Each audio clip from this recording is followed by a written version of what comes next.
Welcome back to my new vlog. आज के vlog में कुछ इंटरेस्टिंग होने वाला है, तो देखना जरूर ये वीडियो। तो चलो मैं चलता हूँ पहले भैया के पास, उसके बाद मैं जाऊँगा काम पे। ठीक।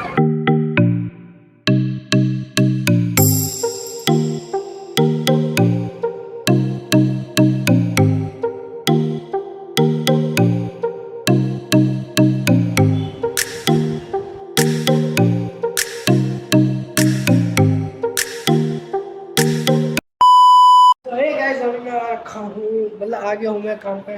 12 बज गए थे और ये देखो ये पूरा फिनिश हो गया है।